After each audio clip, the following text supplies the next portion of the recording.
Thanks again for joining us for today's webcast, Why Use SmartList Builder. Now it's my pleasure to introduce today's presenter, Nicole Albertson. Nicole, you have the floor.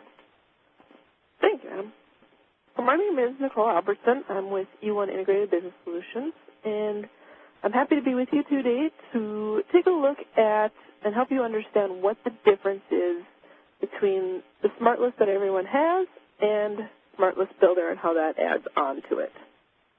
So let's just take a little look at what the true difference is on a pretty high level. First, we have SmartList, which is a great tool for doing some basic queries using the default built-in views that come with it. They can pull data from a lot of different places by default with GP, and then you can take that data and get into Excel, as you probably know. It's there with every GP install, so you don't have to worry about purchasing it or anything like that, so everybody has it.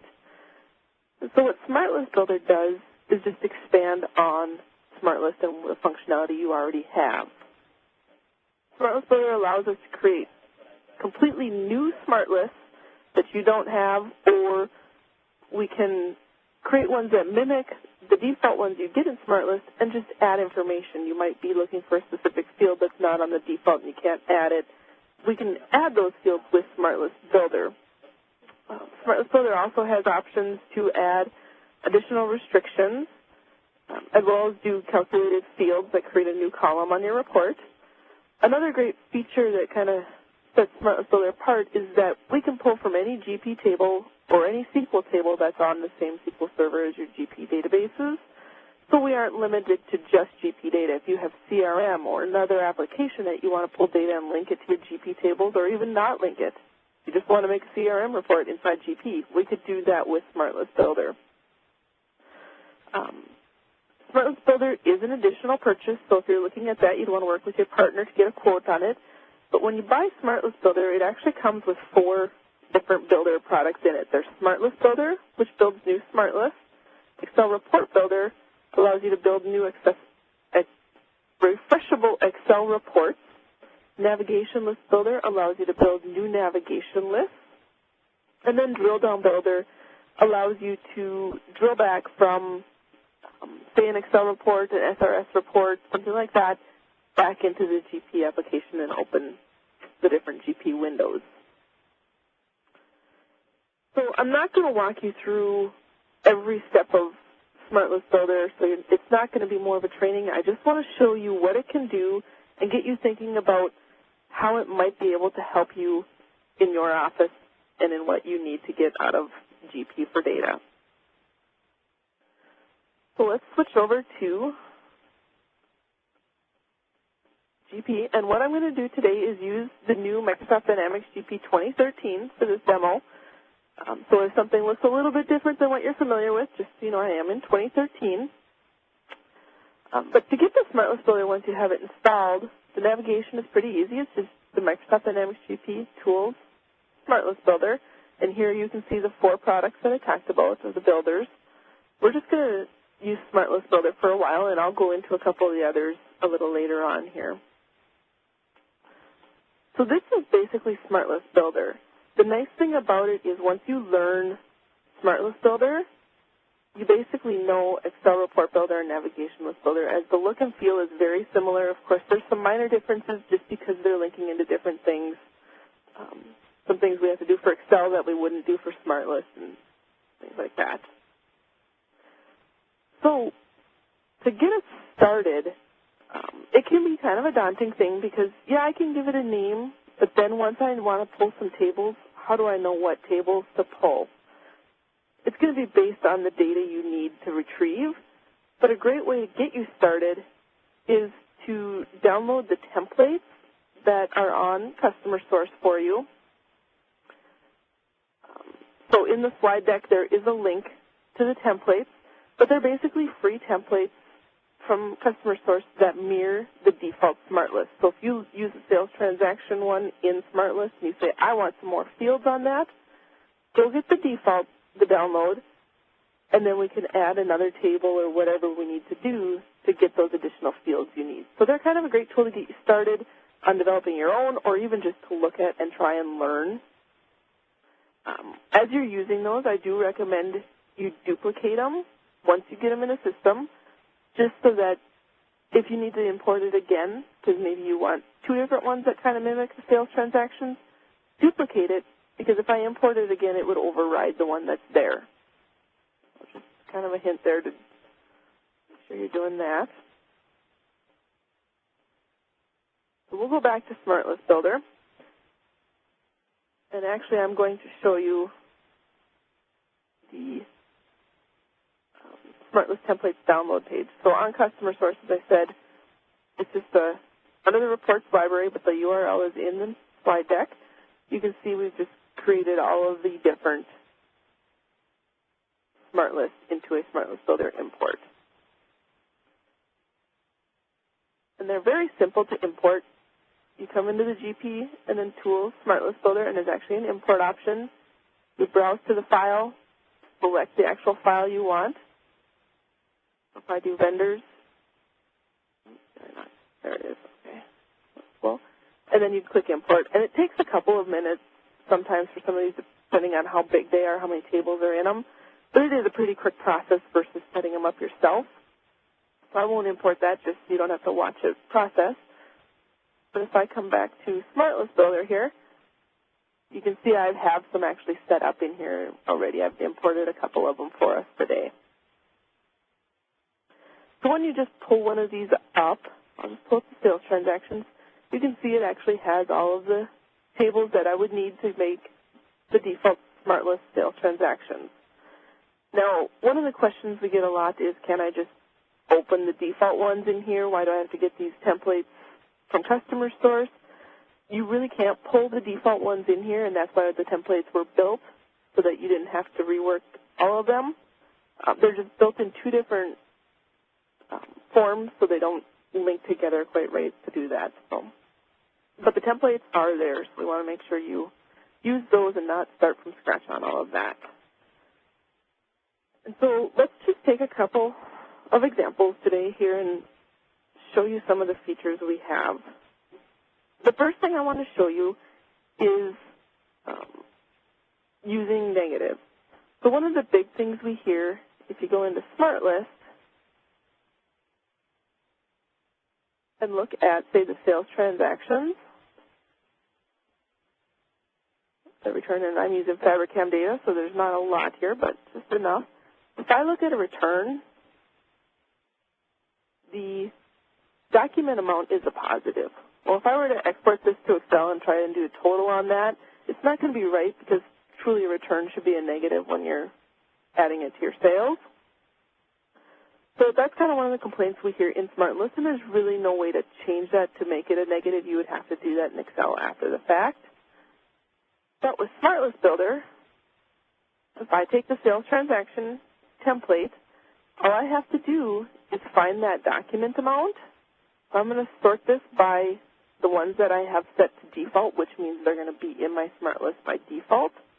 The rest of these display ones are just, if I go to the columns button in SmartList, I can add them to it. So here's my document amount. I just highlight the name, and I click the field options arrow here.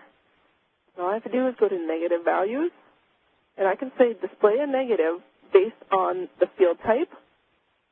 So I'm going to select the sales transaction work because I want the stop type of return. And then I'll pick my stop type. And now I see the different stop types, and I can say, when it's a return, display it as a negative. I save this, and now I have to launch SmartList. And when I do so, it actually is going to give me a message like this saying that it has some changes. Do I want to apply them? If I say no, my change of making that a negative won't be in SmartList. If I say yes, they'll put it into SmartList here. So it's just moving it from the SmartList Builder tables to the actual SmartList tables as we do this.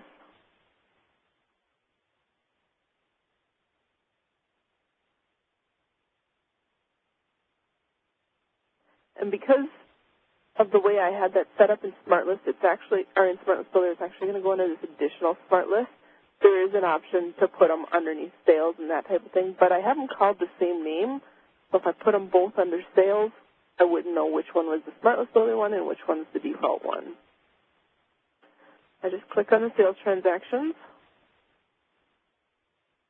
And now if I go to a return,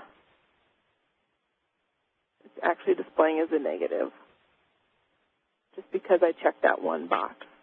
So it's kind of a nice little feature. We get a lot of comments on that you can't do that in SmartList, so we like that in SmartList Builder. Now another nice thing about SmartList Builder is the restriction options. As many of you know, in SmartList you have a limit of 4 search filters. So I come in here, there's 4 search criteria. Well, that can be kind of limiting. Say I wanted to do something where I have 4 states that I want to pull data from because it's a regional report or something like that. But then I also might want to be able to filter on a salesperson or a customer ID or something. I don't have enough fields to do all of that here. So what you can do with SmartList Builder, if I pull up, we'll use the receivables transaction for this one. You can see it's a little bit different tables. This is another template out there so that you don't have to worry about setting it up. All I have to do is go to restrictions, and then I add one. It says what table is the field you want to restrict on. Well, I'm going to restrict on the state first. So that's on my customer. So I'm going to go to customer master. And then I'll just go down to state. And then you can see I have a lot of different options here. Some of the basics that I would have in SmartList as well. But one of the nice ones is equal to one of list. So I can make a list, and then it says it's equal to one of those. So that's what I'm going to do for my state. Now all I have to do is add values. So we'll just do, this is FiberCam data, so I'm going to make sure I get some states that are there. Minnesota.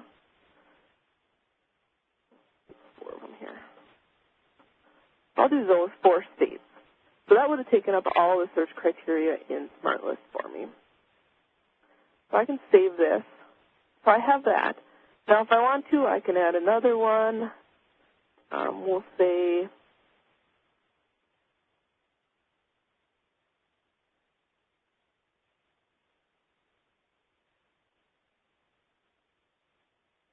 for the customer number between A and F. So I can keep doing that. There is no limit here to the number of restrictions. The other nice thing is that say I want this to apply to one specific user in GP, I can change it to be selected users and say, okay, SA can only see those 4 states. Everyone else who would run this can see all of the states. You can apply restrictions to one user, multiple users. There's actually user classes if you still have those set up. You can apply it that way.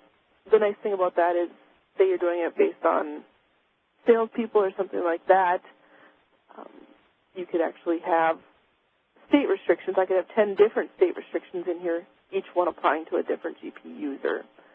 So those are kind of nice. I'm going to say it's to all users right now, and we'll get rid of that one just to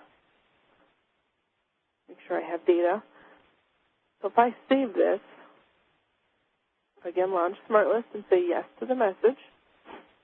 And if you have SmartList already open, you do have to close it so that you get this message again.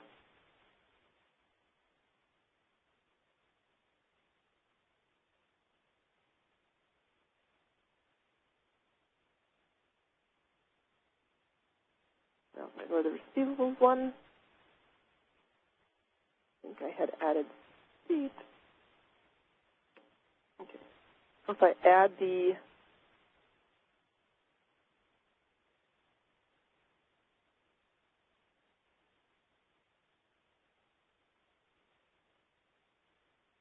state column,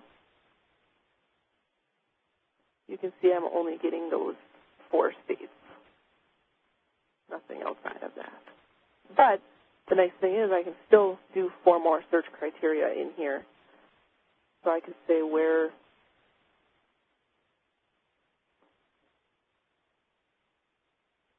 customer name begins with A. So I can still do multiple restrictions. The one thing to keep in mind with all of the restrictions in SmartList Builder is An end user cannot change those restrictions. They don't see them. You can tell down here, it doesn't even tell me that there's a state restriction on this, but there is a customer name restriction. So they don't even know it's there, so you want to make sure you're naming it properly so they understand the data they should be getting. But they are restrictions that apply to everyone who runs that report unless you use the user assignment option in the restriction. Okay. Another great feature is calculations. I hear a lot of things of, can I do a calculated field? Can I do this? You can't do any sort of calculations in SmartList, but SmartList Builder allows us to do calculations that create a new column. There's no totaling calculation like you might want to do in Excel. That isn't there in SmartList Builder, but we can do a new column calculation. And there are a lot of different calculation options available, so let me just pull up a different report. We'll look at the payables transaction this time. I'll go to the calculations button, and I actually have a couple set up, but let's look at just new and then some of the functions. So there's the basic add, subtract, multiply, divide, and a percentage, but there's also stuff to do for your date, as well as different mathematical equations, square roots, rounding, powers, all of that. And then there's a couple system functions, one being a case, which is our if-then format, and a cast statement, which would cast a data type, say a string, to an integer. Maybe you're using a user-defined field, which would always be a string, but you're storing a number in there. You want to calculate off of it. You can cast it to an integer so that you can do a calculation. And then we do have the string function so that you can trim characters off. You can put spaces in. You can stuff things in there however you want to do it. Now, a lot of these, if you're like me, you look at it and go, I don't know what that means. There is a great how-to article on customer source. And in the slide deck, I'll show you that. I did put the name and the URL to that. So that is in the slide deck for you. But there is a list of functions that you can use for SmartList Builder, Excel Report Builder, Navigation List Builder, and if you're using Extender or looking into that, they have the same calculations as well. But it goes through each one and gives you kind of an example of some different syntaxes that you might use for that as well. So it can be a great starting guide. If you need more, these are all just SQL functions. You can search books online. You can search the web. You'll find different functions or syntaxes for those functions as well.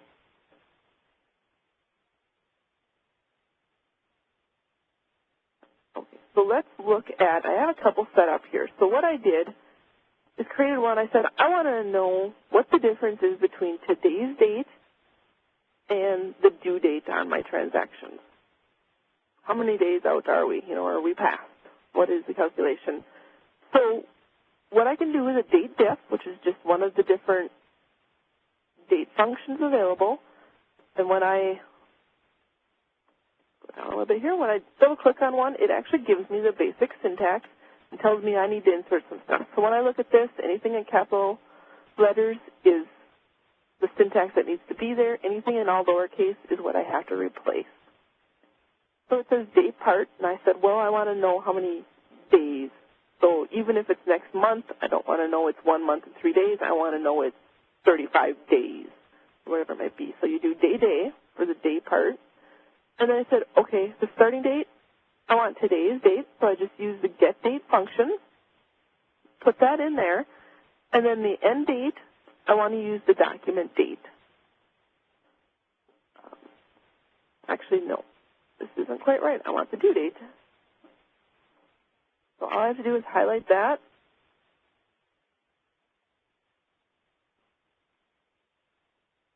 Find my due date, and I double-click, and it actually replaces whatever was highlighted. So that was a quick thing. Now let me get rid of this. There is a validate button to make sure that you haven't typed something wrong. Maybe you only put 1 D and it needs 2 in the date part, something like that. So it validates. It's not making sure your syntax makes any sense. It's just making sure the syntax is actually correct so that I didn't spell something wrong. So that's one, and we'll look at that in a minute. on the report. The other one I did is a string one, and I said, I just want one address field. I don't want to see the address 1, the address 2, the address 3, city, state, zip, all in separate. I want them in one field. So I can just add them all together. But when I did this, I said, well, what if I don't have address 2? What if I don't have an address 3? Not everybody has one. So I'm just trimming a right trim off any blank spaces off of it. So if they're blank, I'm trimming the whole thing out. But trimming any blank spaces, adding one space to the end, and that's what my single quotes, if you're familiar with SQL, single quotes are the syntax you use to put around text, and then I have a space in there, and just keep adding the parts together. Now I did put a comma in here after the city, just to have a little bit of formatting, but I can add all these together. And if I save this, I'll show you what both of these do now.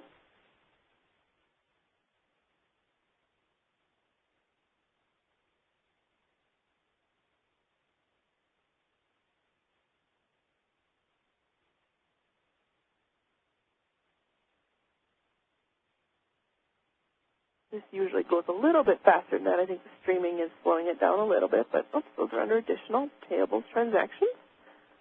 So now you can see the days to due date.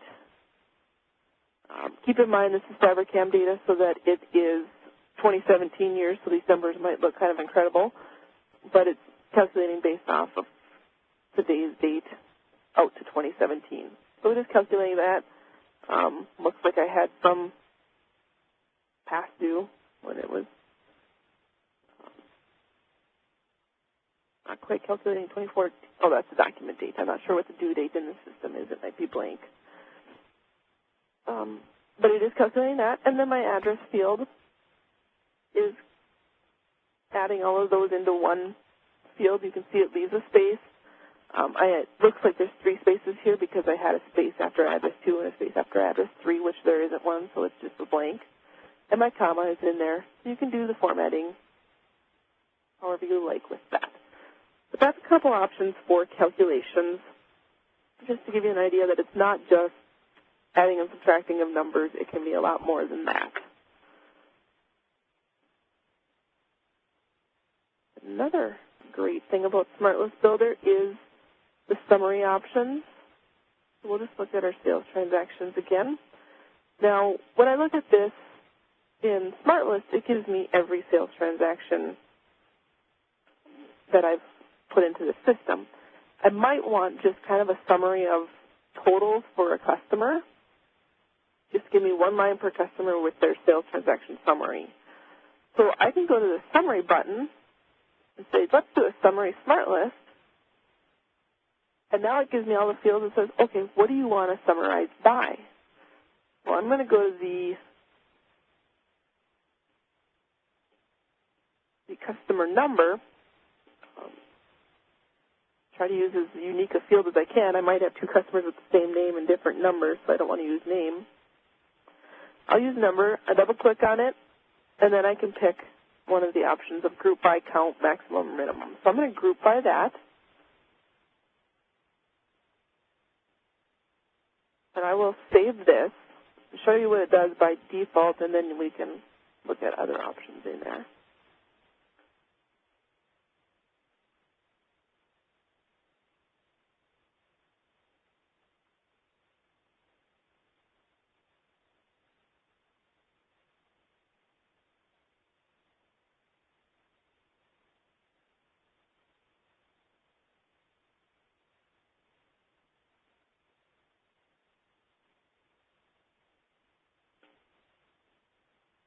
So by default, I am getting 1 record for each customer. You can see I went from several hundred to 70. Now, most of the stuff is returning 1. If I order it, there is some other numbers in here. And then the document amount is returning an actual sum. What's happening is I didn't tell it what to do with any of the other fields that are on there. So let's go over. Some of these fields might not make sense to have on there. Document status, this is pulling from work open in history documents, so status might not be appropriate anymore when I'm grouping, so I might remove that field. I'm going to order this by default. Let's get rid of the coming from somewhere else.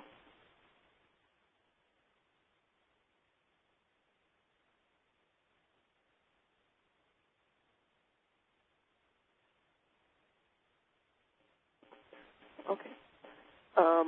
Stop type, probably not appropriate again because it could be an invoice, could be an order, stop number, document date. Some of these aren't appropriate, so I'm going to remove them. But then let's say customer name. Well, Aaron Fitz is Aaron Fitz. I want to know his name. But in here, it's showing me 92. So if I come to summary, come down to customer name, it's set to count. So there was 92 records that got summed up into this one record for Aaron Fitz. Well, I can change that to be maximum or minimum. His name is always the same, so it doesn't matter if I pick maximum or minimum. But once I save that,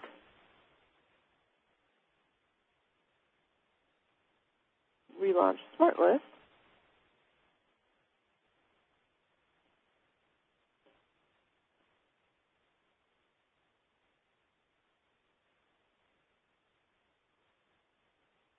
and again, this is a lot slower than it usually is.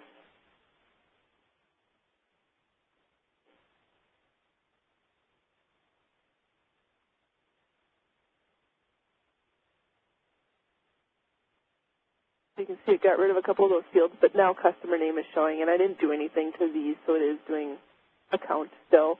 It depends on if it sums it, counts it, what it does based on the data type of the field. So strings, it always counts. If it's a dollar amount, it tries to sum it first, if it can. So you would just need to change those when you do a summary, but that is an option to have summary reports. I could duplicate this report and have a summary one and a detail one, however you want to do that. The other option you may have noticed when I was in the summary button is this multi-company over here. SmartList Builder actually has the option to pull data from multiple companies into one report. I don't have any data in my test company. Well, I might. But you can pull in data from multiple companies just by checking the company there. Now, if I were to run this, I wouldn't know which company the data came from at this point. So what you can actually do is add a calculated field. There's a couple special fields where I can pull in company ID or company name. So I'll just pull in company name. That's all I have to do for that one. And then I have to turn it on.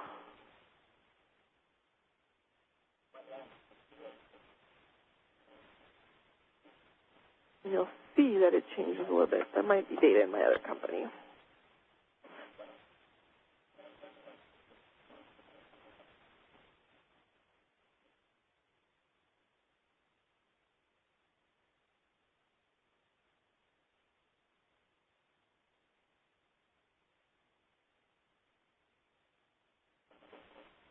Okay. Sales transactions. Oh, and I didn't set that to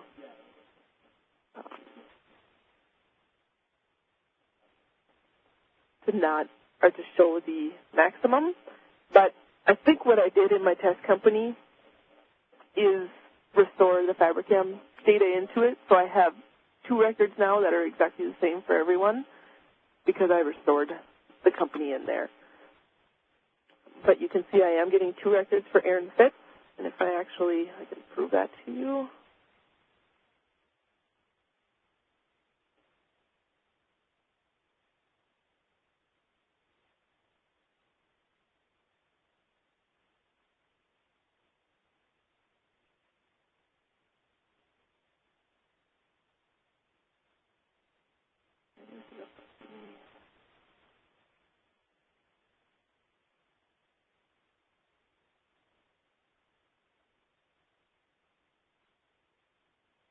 Okay, not going to let me edit those calculated fields. I guess I got to write that up. But it should let me change those to be maximum and minimum as well. I'll get that fixed. So you can do summary, you can do multi-company. Another great thing about it is I can actually, if I open my sales transaction one, now I said I could have a summary and I could have a detail, so this is my summary one. I can go to Options, Duplicate, give it a new ID,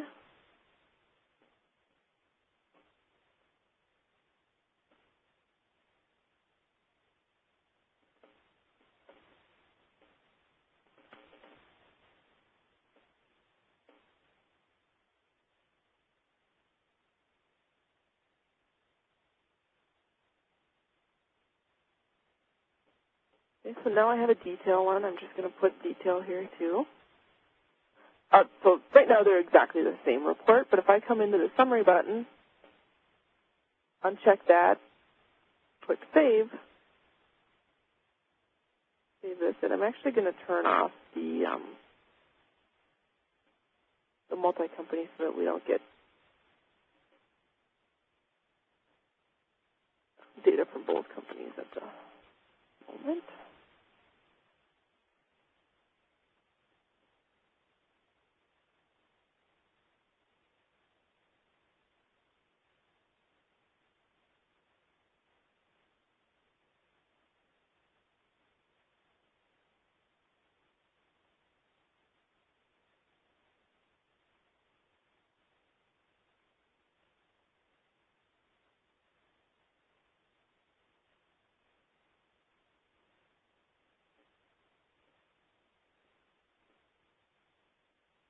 You can tell brand new ones do take longer, as it isn't just checking to see if everything's there, it's actually putting it all there.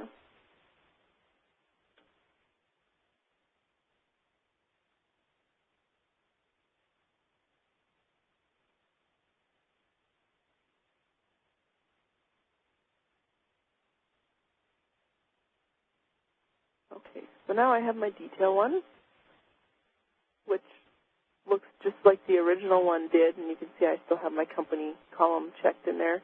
Looks just like the original, other than it's not summarized up. So now the nice thing is I can actually create what we call a go-to from my summary to my detail. So say I look at Aaron Fitz in my summary and I want to know more detail of what's made up in those 92 transactions, I can drill down to those in the detail. So if I go to go-tos, and there's actually a bunch here, but I'm going to create a new one. And it's an open SmartList one. So I can just call that detail or whatever. Now it wants to know, where does the SmartList come from? Well, it's a SmartList Builder report, so I'll pick that. And which one is it? It's the sales transaction detail. Now I have to tell it, okay, what column in your summary would you want to drill back on to your detail? I'm going to do it on the customer number.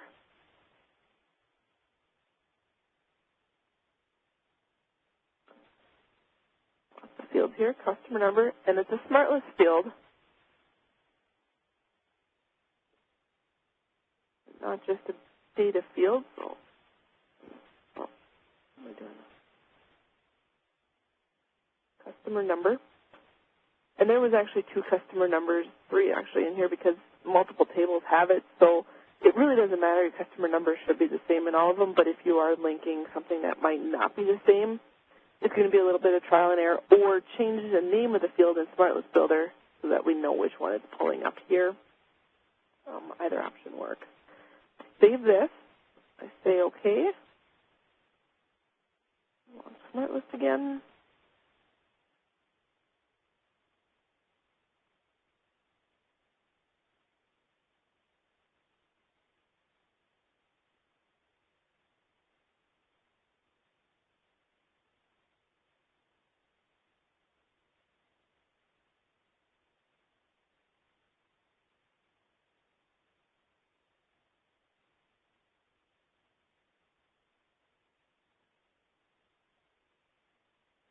Now if I go to my sales transactions, so we know Astor Suites has 42 records because this company ID is still doing accounts. So if I double click on that, it'll actually do one of the other go-tos, an open sales transaction entry. But if I come here, go to my detail one I set up, it actually flips over to sales transaction detail and opens the customer master suites, and I did get the 42 records I would expect. So pretty quickly I created 2 SmartLists, drilled between them, not too hard of a setup there. As you saw, there was our go-to setup there, the one opened a GP window. So some of the templates have those built in, some don't, but they're similar to, if I were to come to the default sales transactions, once that's done, the go-tos that you have here, some of them are set up similar to those for you already.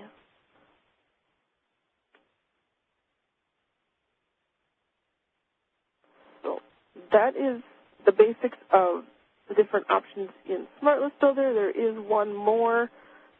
It is available for default SmartList as well, but it's the columns. If you want to reorder your columns, you can do that in SmartList Builder. This is a GP 2010 R2 feature, so before that you had to do it in the SmartList window, but in SmartList Builder now you can do that.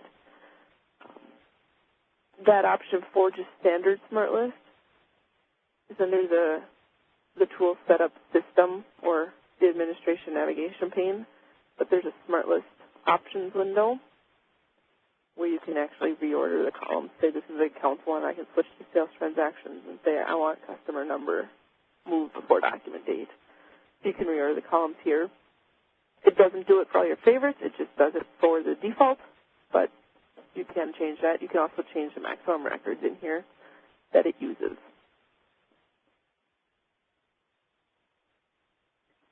So that is there.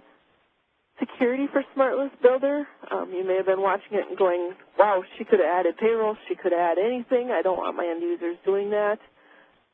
SmartList Builder is only available to the power user group or role by default. You can create a new role, give access to the different SmartList Builder windows. You can limit it, however you want to go about that. But by default, it is only to power user.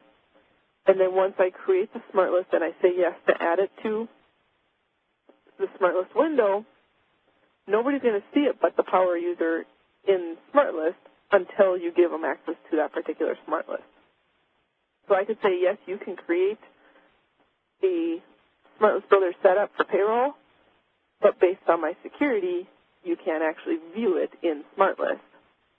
So it's kind of hard to set it up and know if it's working if you can't view it, but you could get that linear where you can't view it.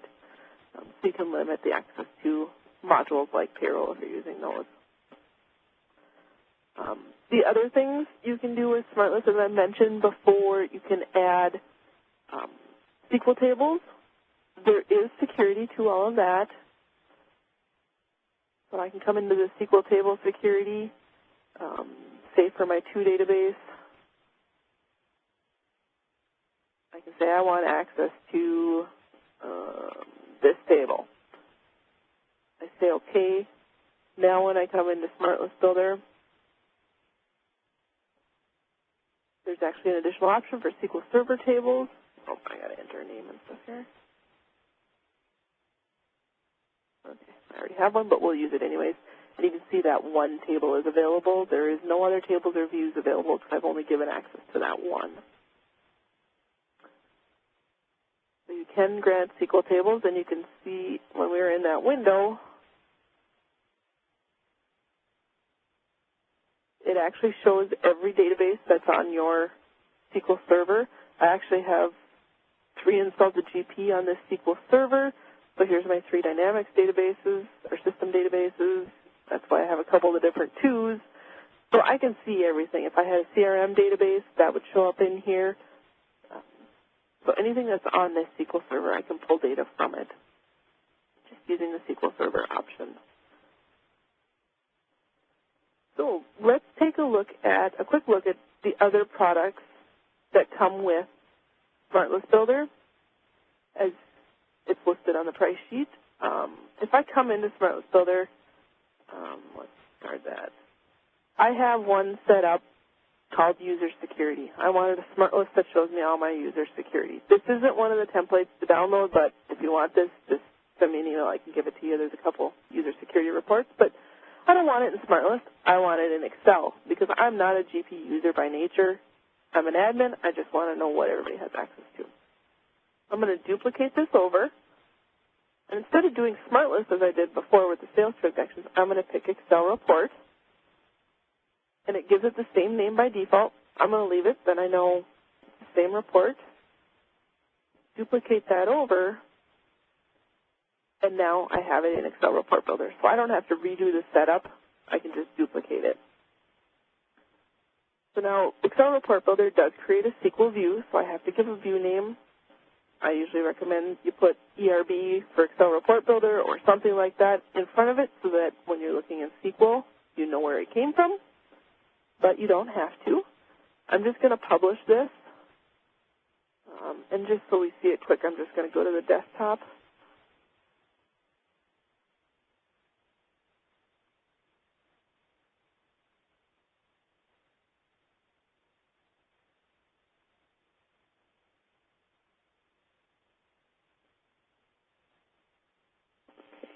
So here I have, it creates an actual data connection file and then my actual Excel file. So I'm going to open my Excel file. Generally, you'd probably have those going to two different folders so the end user only saw the Excel report. Name of my content. But here is the report. And I'm not even sure I paid attention to what this one was actually doing. But it is an Excel report.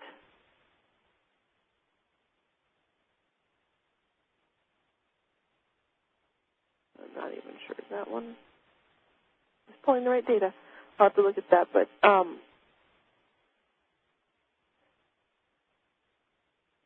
it does pull into Excel. Now, if I make a change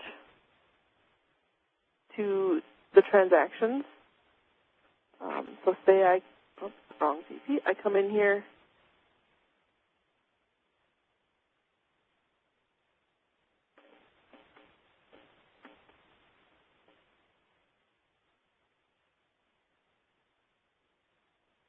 set up a new user, then I give them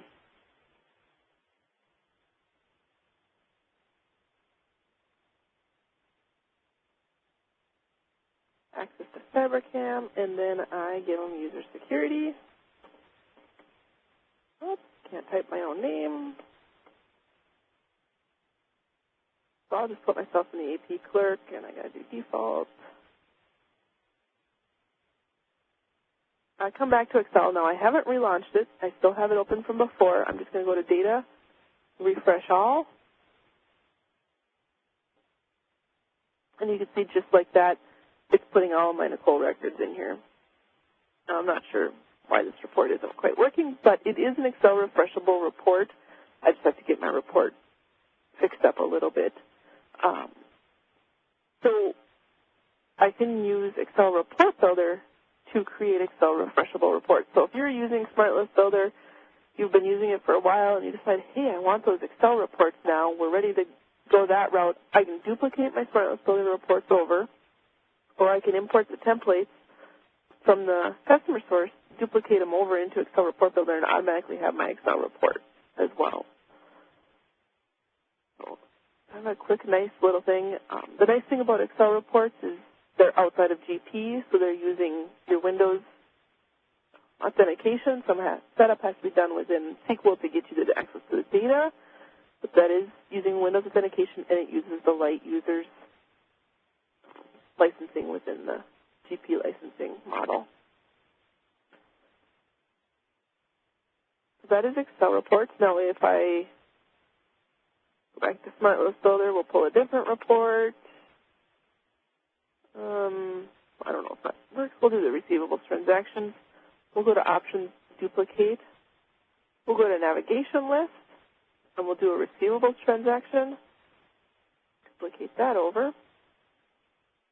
I'm going to change this to be on the sales navigation pane because financials doesn't make sense for a receivables report.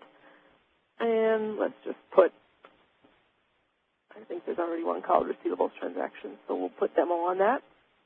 Save it. I come to sales now. Didn't come on there, so I actually have to relaunch GP quick. I'll do that, and we'll talk about a couple other things.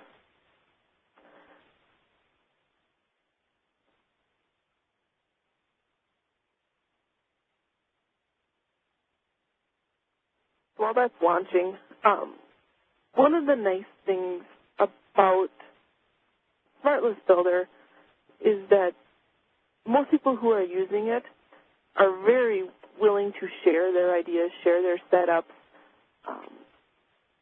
because they need help along the way as well. So once they figure it out, they're willing to help you, knowing that, in the future you might help them. So going out to the communities on customer source, the forums, the blogs, different things like those, you can actually post your questions or find other things that have been posted that might answer your question on how to do something. Say I'm trying to figure this calculation out and I just can't figure it out, or I'm trying to figure out where this data is coming from and I can't figure it out. Go post it. Most likely somebody's going to help you. They may already have a report complete that's doing exactly what you want, and they'll just give you the export for it, you import it. But people are very willing to help with this kind of stuff because it's kind of one of those, take it as you learn it, and everybody needs some assistance at different times. So now I have my receivables transaction demo. The navigation list, sometimes they'll show up, I'd say about 75% of the time you have to relaunch to get it to show on the menu. But it is on the menu now, on the navigation pane. And the first time you run it, it takes a little bit as it builds the layout of it. And it won't look real pretty as I duplicated it from SmartList Builder, but it'll show up here, and then we'll have to do some modifications to it.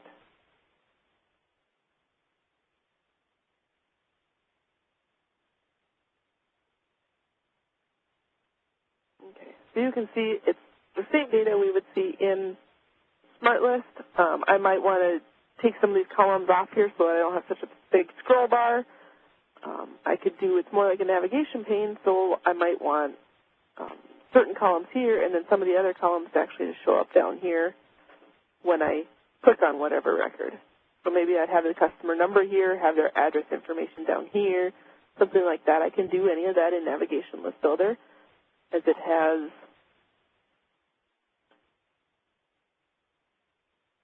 options for display, which is this section, and preview, which is this section. And there's actually 3 columns available. If I look at the preview button, I can change columns. So there's 3 columns available there. You can change the layout a little bit as you want. The duplication from SmartList Builder just kind of marks which ones did you have as display and default before. So you may have to modify them a little bit, but the go-tos that came from SmartList Builder are actually up here. So if I click this credit memo, I can click view, and it actually, that record doesn't work. It might be a history record trying to pull it up in the entry, but let's go to this one. Then I can pull up the customer yearly summary inquiry, so it is a history record for that transaction. So all the go-tos that I did all the work for in SmartList Builder are already here in Navigation List Builder now that I brought it over. So really it comes down to a point of where do you want to see the data? Do you want to see it in SmartList? Do you want to see it in Excel? Do you want to see it as a navigation list? How do you want to work with it? But that is basically SmartList Builder in a bundle. So I will hand the floor back over to Adam, and we can then open it up for questions.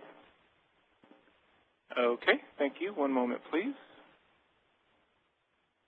And ladies and gentlemen, you should all be seeing a survey now in your slide area. If you enjoyed today's webcast or you have any feedback on how we can provide you with a better event, please let us know by completing the survey. To complete that survey, just click the links provided on the screen. And with that, I'll go ahead and hand the floor back over to Nicole to wrap up with questions or closing remarks. Nicole, feel free to pull up your Q&A menu in live meeting. You'll view those questions. Okay. So the first question here is, can other users be logged into GP when you're updating SmartList tables with new SmartList or changes to SmartList using Builder? The answer is yes. Anybody can be logged in to GP, that's not a problem. They won't see anything you're doing until you actually say yes to update that SmartList. So say they're using the sales transaction one and I'm making changes to it in SmartList Builder. Until I say yes and they rerun SmartList, so they have to close SmartList, relaunch it to get that new information there, whatever I've changed, they wouldn't know I did anything until that point. So I can update it while they're using it. It's just not going to show them those changes until they refresh. So it isn't a problem of other people being in there at all. Okay. Is it possible to have the ability for one SmartList that has both sales order transactions and purchase receipts on it to have just one go-to that you can launch the applicable inquiry window that will show the document details? So basically, if it's a sales order, open a sales transaction window. If it's purchase receipt, open the inquiry, open the purchase inquiry. That isn't possible. It doesn't have that logic there. I know when you think about it, say in sales transactions in the default SmartList, it knows if it's work open or history. There's a lot of coding going on behind the scenes for it to do that. SmartList Builder doesn't have the ability to add in that coding, so you would have to have the inquiry window, the transaction entry window for both sales and purchases, and then the end user would have to know which one to launch. You saw me try and open a transaction entry window for a history transaction, and it just doesn't work, and there's no way around that at the current moment. But I will enter that as a suggestion to see if we can get some sort of logic so that it knows that, but currently there isn't, no.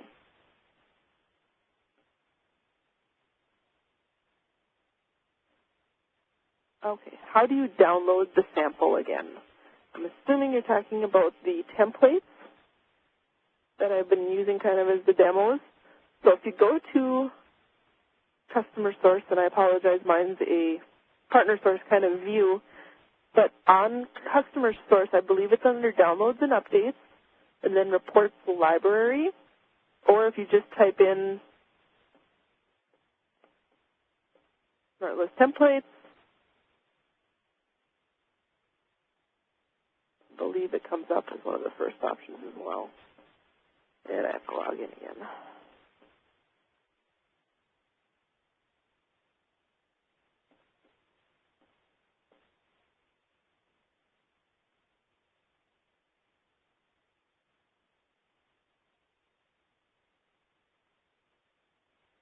Try that again.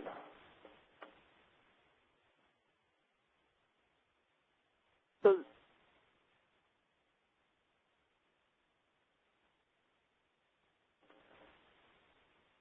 well, this is the link once my page comes back.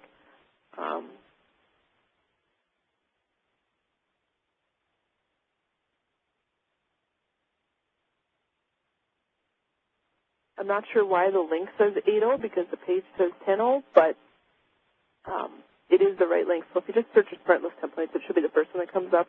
And now this does say 10. They work in 2010. They work in 2013. It's just we haven't updated the page to take off the 10 for you. We may republish some of them if they can take ability of a new feature that might be in 2010 or 2013. Republish them for those versions as well here if we need to, but they are all available and they all work in all the different versions. So those are SmartList templates. There is in the PowerPoint slides a link to that page as well.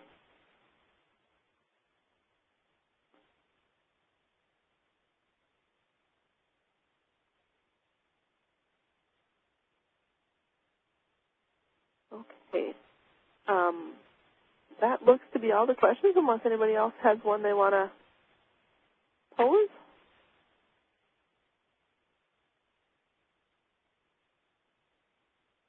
Okay. Well, let me put my email.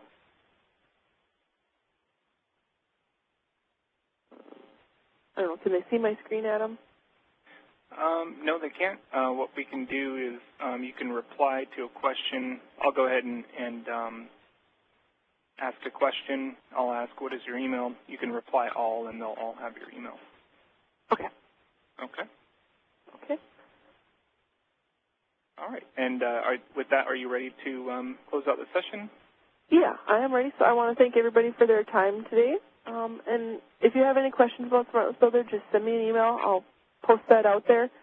I'm happy to answer those for you.